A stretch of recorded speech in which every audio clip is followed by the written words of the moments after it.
حاضرین محترم، بڑی خوش نصیبی کی بات ہے اور اس سعادت کو جتنا مرضی ہم اپنے احساسات پر طاری کریں وہ کم ہے کہ اللہ نے ہمیں یہ رمضان، اس کی برکتیں، اس کے فیوزات زندگی میں ایک مرتبہ تمام نصیب فرمائے، اور آج اس ماہ مقدس کا آخری جمعہ ہے۔ اللہ تعالیٰ اس جمعے کے صدقے زندگی میں ہمیں بار بار رمضان کی برکات نصیب فرمائے۔ اگر ہم گرد و نواح میں نظر دورائیں تو کتنے ہمارے اپنے ہیں، کتنے ہمارے جو ہے وہ جاننے والے ہیں، تعلقات والے ہیں کہ جو پچھلے رمضان میں ہمارے ساتھ تھے لیکن اس رمضان میں ہمارے ساتھ نہیں ہیں۔ اللہ تعالیٰ تمام مرحومین کی، خاص کر جو اس نماز میں مسجد میں نماز پڑھتے تھے، اس محلے کے باسی تھے، ان کی بخشش و مغفرت فرمائے، اور بالعموم کل پاکستان اور عالم اسلام میں جو پچھلے گزشتہ سال اس دنیا فانی سے پردہ فرما گئے، ان کی قبروں کو اپنی رحمتوں کا مرکز بنائے۔ حاضرین محترم، اللہ تعالیٰ اپنے بندے سے یہی چاہتا ہے جو اس نے رمضان میں ہمیں عمل کرنے کی توفیق عطا فرمائی کہ دن کا روزہ اور رات کو ہر بندہ مومن، ہر کلمہ گو اس تلاش میں اور اس کوشش اور تگ و دو میں رہتا ہے کہ کہیں مجھ سے اللہ کی بارگاہ سے نازل ہونے والی رحمت کی کوئی گھڑی مجھ سے چھن نہ جائے، ضائع نہ ہو جائے۔ اور روزہ اللہ کی بارگاہ میں تقویٰ کی سب سے انتہائی سطح ہے، انتہائی سطح کہ اللہ رب العزت نے جو فرمایا یا ایھا الذین آمنوا کتب علیکم الصیام کما کتب علی الذین من قبلکم لعلکم تتقون، کہ اس روزے کا مقصد جو ہے وہ تقویٰ ہے۔ روزے کا مقصد کیا ہے؟ تقویٰ ہے کہ تم تقویٰ حاصل کرو، اور پھر فرمایا یا ایھا الذین آمنوا اتقوا اللہ حق تقاتہ ولا تموتن الا وانتم مسلمون، اے ایمان والو اللہ کا تقویٰ اختیار کرو، اور یہ اللہ سے دعا کرتے رہو کہ یا اللہ جب میرا وقت آخر ہو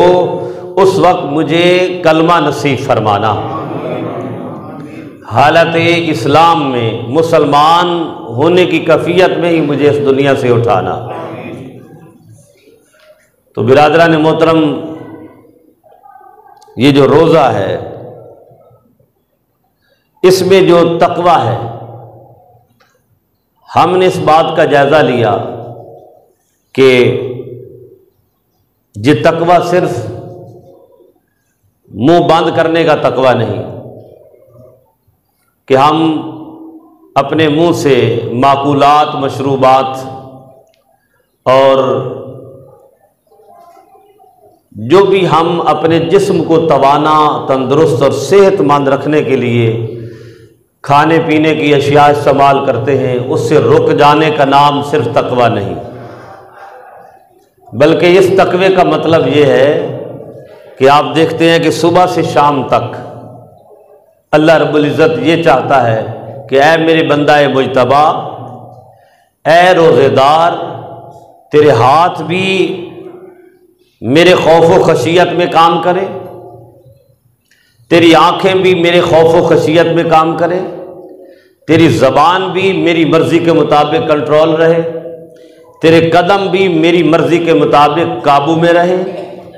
تیرا ذہن، دماغ، تیرا دل، تیرے افکار و خیالات، ہر چیز میرے کنٹرول میں رہے۔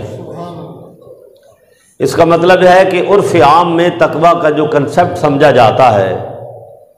کہ اس کا مطلب ہے پرہیزگاری، کثرت عبادت، ریاضت، اوامر و نواہی پر کاربند رہنا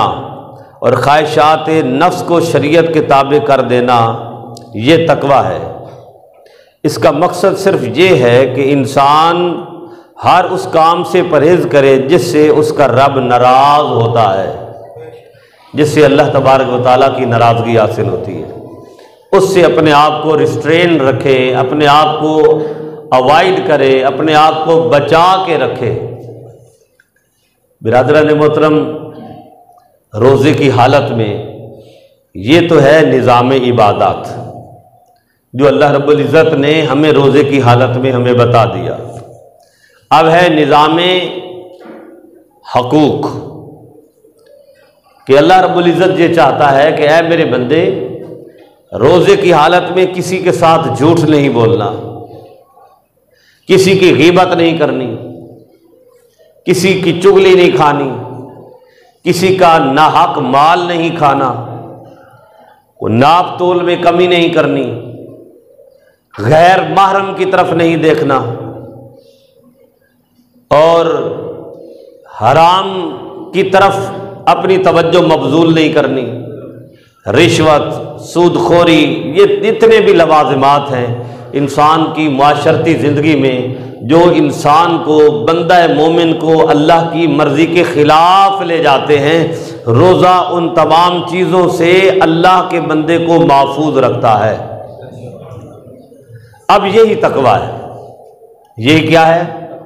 تقویٰ ہے۔ اور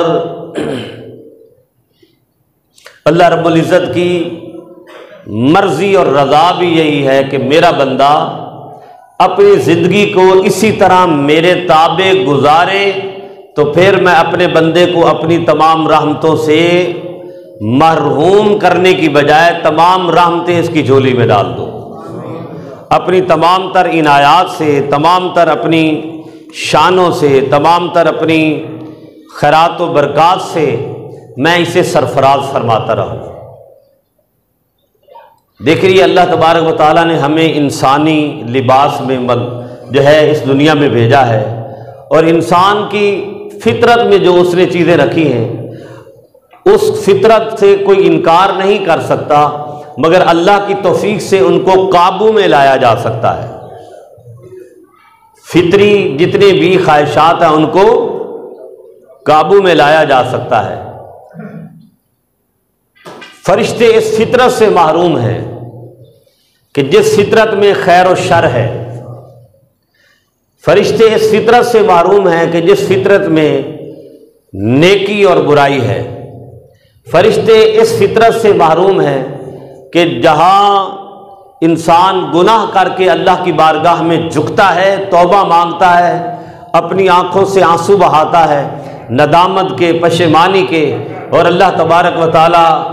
اپنی رحمتوں سے اسے مستفیض فرما کے اپنی بخشش و مغفرت عطا فرما دیتا ہے۔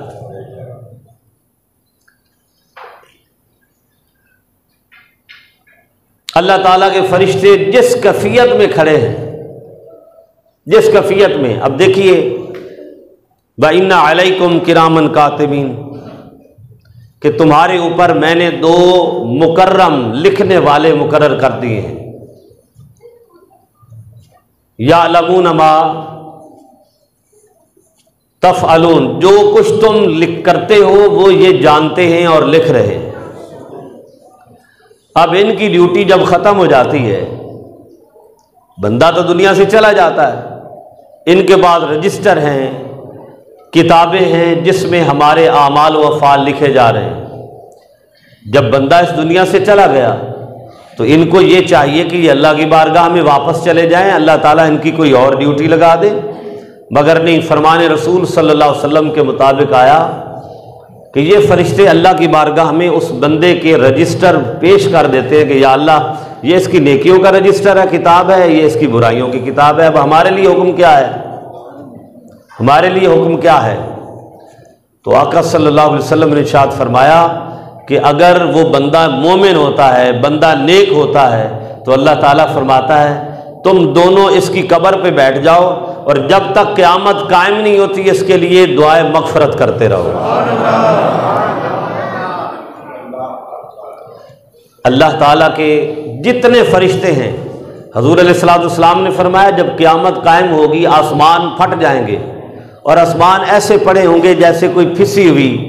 یعنی چیز ہوتی ہے، ٹوٹی پھوٹی چیز ہوتی ہے، اور ہر آسمان کے فرشتے ہر آسمان کی نکروں پر کارنر پر کھڑے ہوں گے، اور ساتوں آسمان کے فرشتے جو ہے اللہ کی ساری مخلوق سے زیادہ ہوں گے، ساری مخلوق سے زیادہ ہوں گے۔ اب اللہ کی مخلوق تو کوئی کاؤنٹ کر ہی نہیں سکتا، لیکن ان کا جو کام ہے وہ اسی میں محو ہے۔ ہم تو چلتے بھی ہیں، پھرتے بھی ہیں، کھاتے بھی ہیں، پیتے بھی ہیں، تعلقات بھی نبھاتے ہیں، ہم رو بھی لیتے ہیں، ہم ہنس بھی لیتے ہیں، ہم مسکرا بھی لیتے ہیں، ہم سو بھی لیتے ہیں، ہم جاگ بھی لیتے ہیں۔ یہ ساری انسان کی جو ہے فطری خصلتیں ہیں جو اللہ تعالیٰ نے ڈال دی ہیں۔ مگر آقا صلی اللہ علیہ وسلم کے فرمان ذیشان کے مطابق کیا اللہ کا عرش یا اللہ اپنے عرش پر موجود ہے اپنی شان کے مطابق؟ ویسے تو اس کا وجود وہ ہر جگہ موجود ہے، ہر جگہ موجود ہے، مگر اپنی شان کے مطابق اس کا نور عرش پر بھی ہے۔ 4 فرشتے ہیں جو اپنی پیٹھ پر اللہ کا عرش اٹھا کے کھڑے ہیں،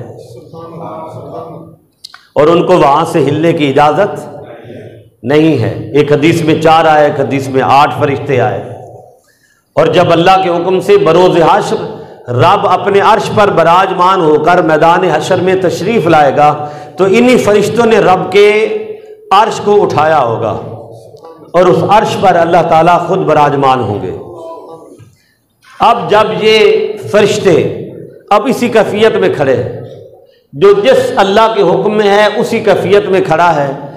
جب اللہ تبارک و تعالیٰ ان کی اس کیفیت کو بدلے گا تو یہ کہیں گے ما عبدناک حق عبادتک، یا اللہ ہم نے تیری عبادت کا حق ادا نہیں کیا، ہم نے تیری عبادت کا حق ادا نہیں کیا۔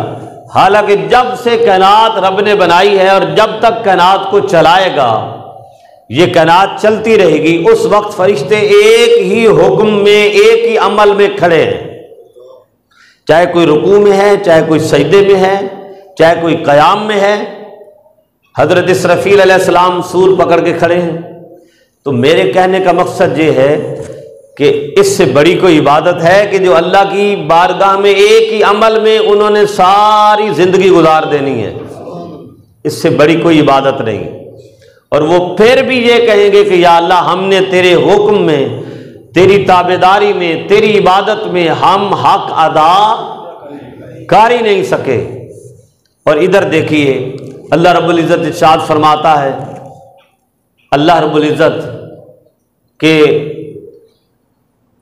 اے انسان تیرے اندر جو میں نے خصلتیں رکھی ہیں ان تمام خصلتوں کو چھوڑ کر اگر صرف ایک خصلت جو سجدے کی ہے تو میری بارگاہ میں کر لے تو اس سے مجھے اتنا پیار ہے، مجھے اپنی عبادت سے اتنا پیار ہے کہ تیری ساری فطری کمزوریوں کو چھوڑ کر میں فرشتوں کے سامنے تیری اس خوبی کو اور اس خصلت کو بیان کر کے کہتا ہوں کہ تم تو کہتے تھے کہ یہ گناہ کریں گے، دنگا فساد کریں گے، لیکن دیکھ لو یہ سجدے میں پڑے ہیں، ان کا سجدے میں جانا مجھے سب سے زیادہ افضل ہے، مجھے اس سے سب سے زیادہ پیار ہے۔ اس لیے برادران محترم اللہ رب العزت کی شان کتنی ہے۔ حضرت ابو ایوب انصاری رضی اللہ تعالیٰ عنہ مہمان میزبان مصطفیٰ صلی اللہ علیہ وسلم، جب آپ کا وقت نزاع آیا اور آپ کی روح قفس انصری سے نکلنے لگی تو فرمانے لگے کہ اے میرے پیارے دوستو، میرے آقا کے اصحاب، میں نے حضور کی بارگاہ سے کئی فرامین تم تک پہنچائے ہیں، لیکن ایک حضور کا فرمان ہے صلی اللہ علیہ وسلم جو میں نے تم تک نہیں پہنچایا۔ اب دنیا سے پردہ فرماتے وقت، دنیا سے جاتے وقت وہ حضور کا فرمان بھی تم تک پہنچانا چاہتا ہوں۔ اور وہ فرمان کیا تھا کہ حضرت ابو ایوب انصاری رضی اللہ تعالیٰ عنہ روایت کرنے لگے کہ مجھے آقا صلی اللہ علیہ وسلم نے فرمایا، اے ابو ایوب، اگر ساری کائنات میں اللہ کی بارگاہ میں ساری کائنات مسلمان ہو جائے، فرما بردار ہو جائے،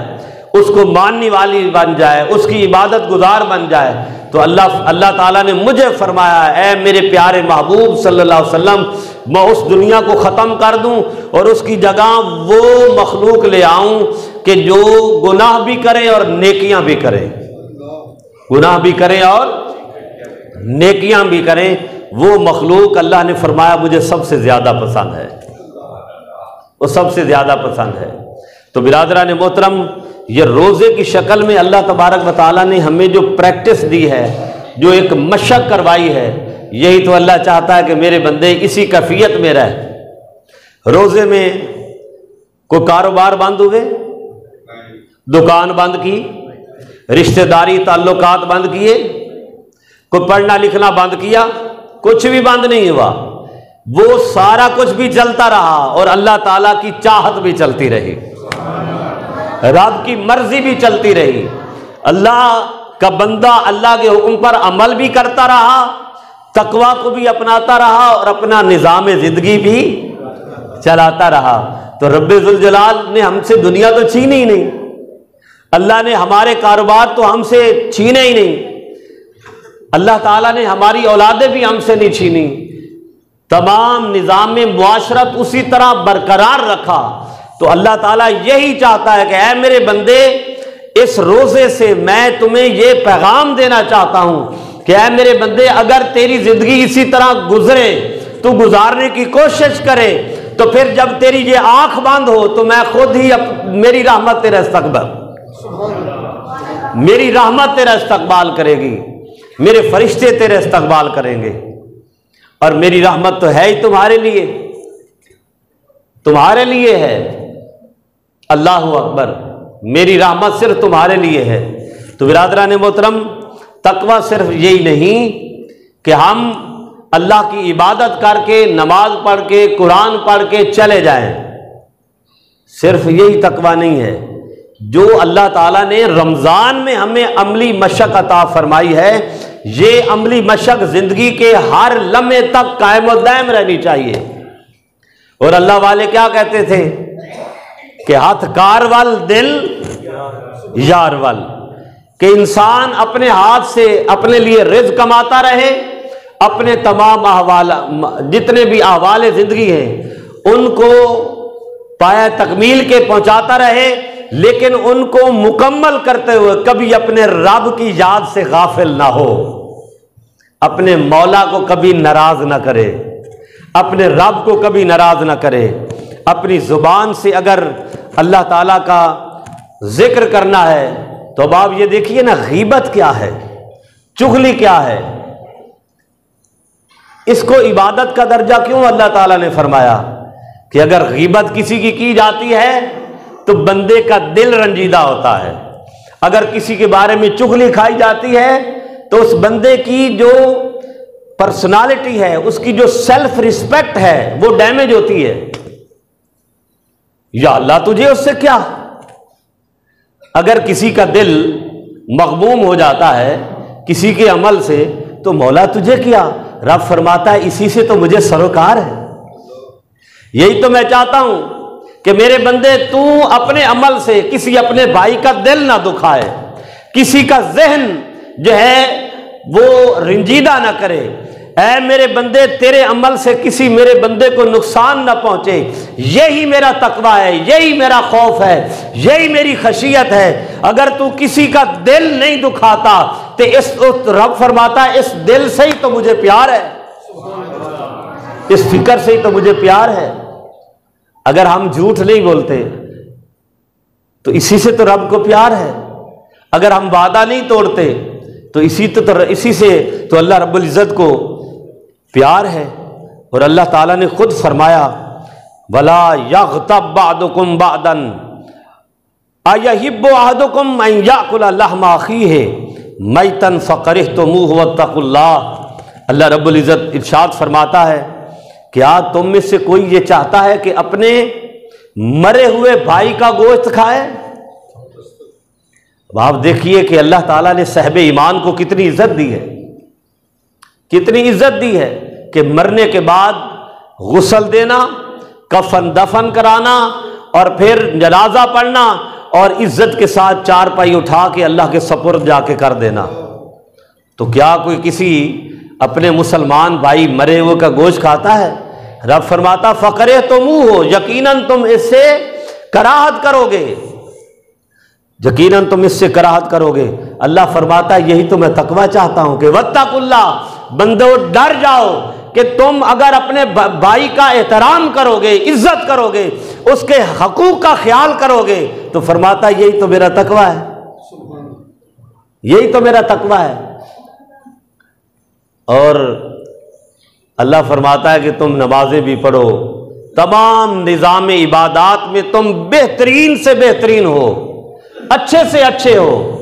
لیکن اگر تمہیں اپنے پڑوسی کا خیال نہیں، تمہیں اپنے بچوں کا خیال نہیں، بیوی بچوں کا خیال نہیں، رشتہ داری کا خیال نہیں، تعلق داری کا خیال نہیں، تمہیں حقوق العباد کا خیال نہیں، تو پھر اللہ رب العزت فرماتا ہے کہ مجھے تمہاری عبادت کی بھی ضرورت نہیں ہے، مجھے تمہاری عبادت کی بھی ضرورت نہیں ہے۔ اب سیرت نبوی حضور علیہ الصلوۃ والسلام کی زندگی کو دیکھیے، آقا صلی اللہ علیہ وسلم نے تو کسی کافر کے لیے بھی بد دعا نہیں فرمائی، کسی کافر کے لیے بھی حضور نے بد دعا نہیں فرمائی، اس کے لیے بھی آخری حد تک حضور گئے کہ یا اللہ اسے ہدایت کا راستہ عطا فرما دے،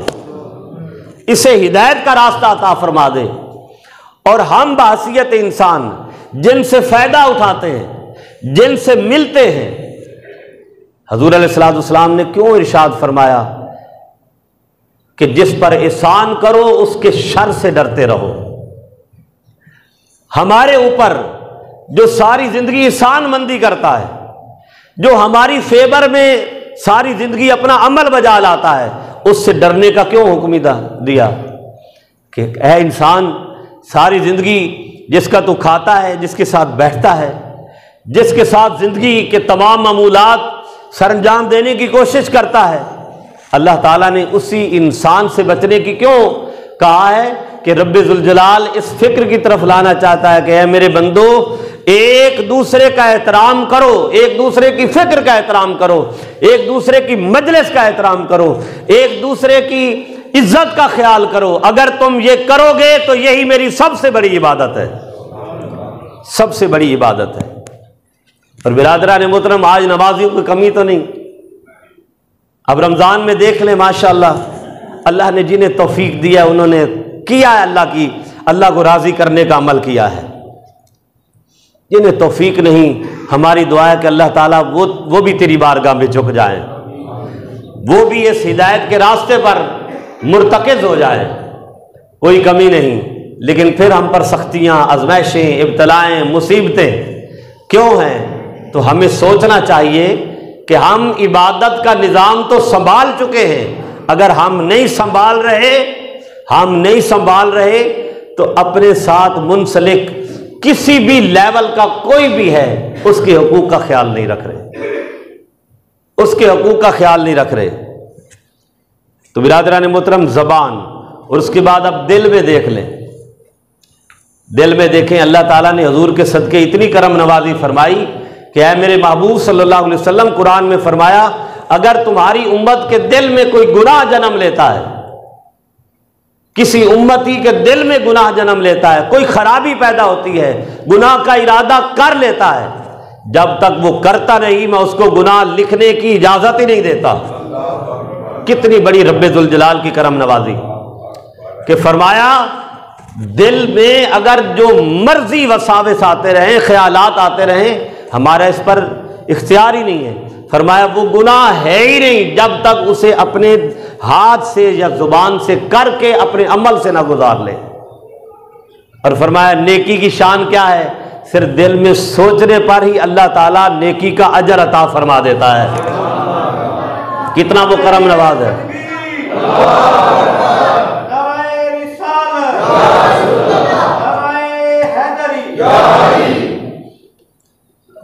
صرف دل میں اگر نیکی کا خیال بھی آ گیا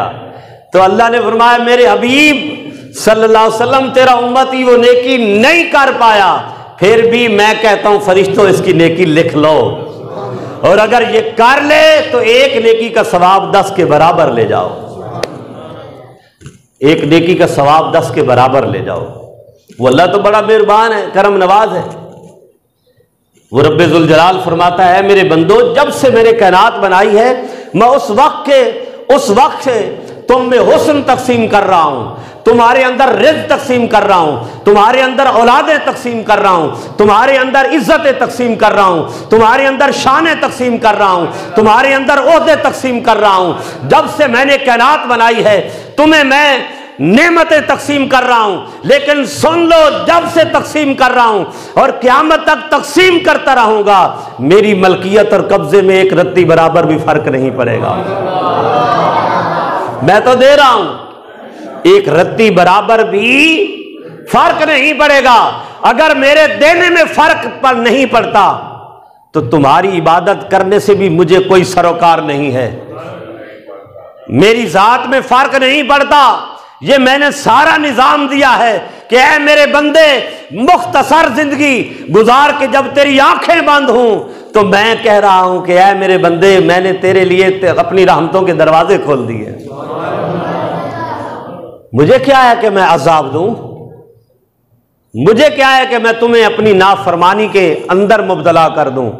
میں تو یہ چاہتا ہوں کہ میرا بندہ پاک صاف ہو کے آئے۔ اور آقا صلی اللہ علیہ وسلم نے ارشاد فرمایا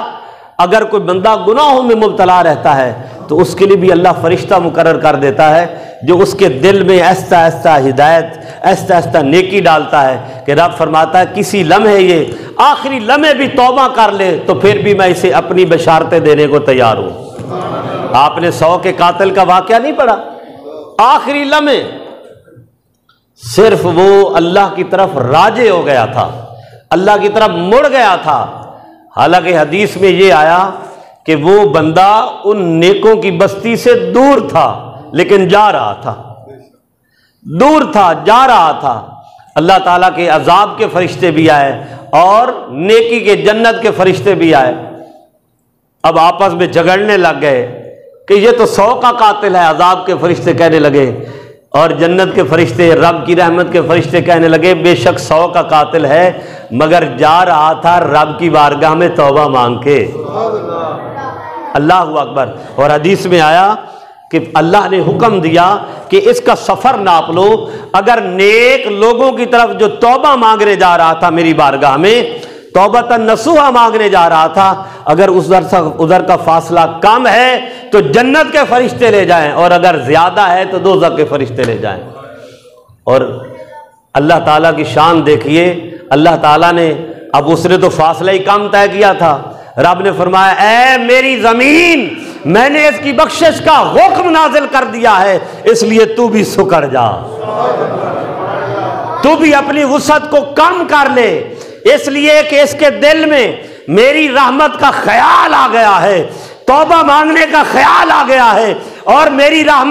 رحمتی واسعت کل شیء، میری رحمت اتنی وسیع ہے کہ میرا بندہ جب میری رحمت لینے پہ آتا ہے تو میں رحمت عطا کر ہی دیتا ہوں۔ اب بتائیے 100 کے قاتل کو وہ بخشنے کے بہانے، شیخ سعدی نے فرمایا نا کہ رحمت یوں بہانہ می جو ید،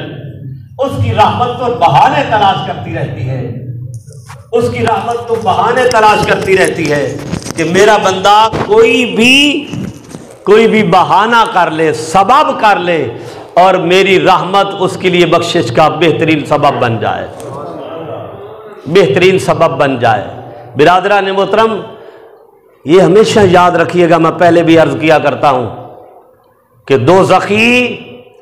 دروغوں سے کہیں گے کہ ایک لمحہ دے دو ہم دنیا میں چلے جائیں اور صرف ایک دفعہ سبحان اللہ ہی کہہ دیں، ایک دفعہ کلمہ ہی پڑھ لے کہ رب ہم سے راضی ہو جائے گا۔ لوگوں، یہ ہمیں 100 سال کی زندگی پیاری ہے، ہمیں یہ 50 سال کی زندگی پیاری ہے، لیکن ہمیشہ یاد رکھنا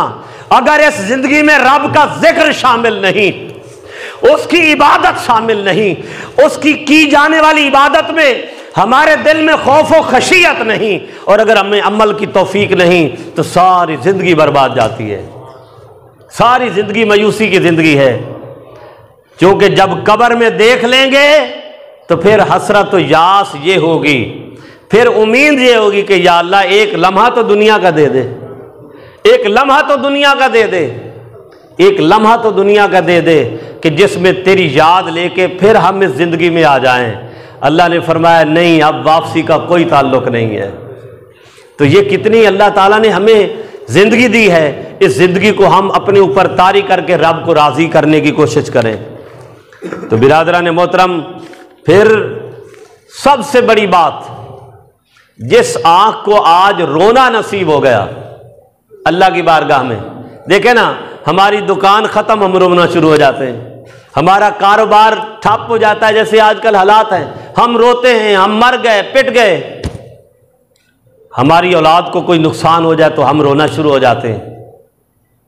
نہیں روتے؟ اگر کوئی ہمیں معاشی، معاشرتی، آئلی، تہذیبی، ثقافتی کسی لیول کا بھی کوئی ہمیں اگر ڈیمیج ہو جائے تو ہم پریشان ہو جاتے ہیں، ہمارے جو چہروں پر پژمردگی آ جاتی ہے، نا امیدی آ جاتی ہے، تو لوگوں 5 نمازیں گزر جاتی ہیں،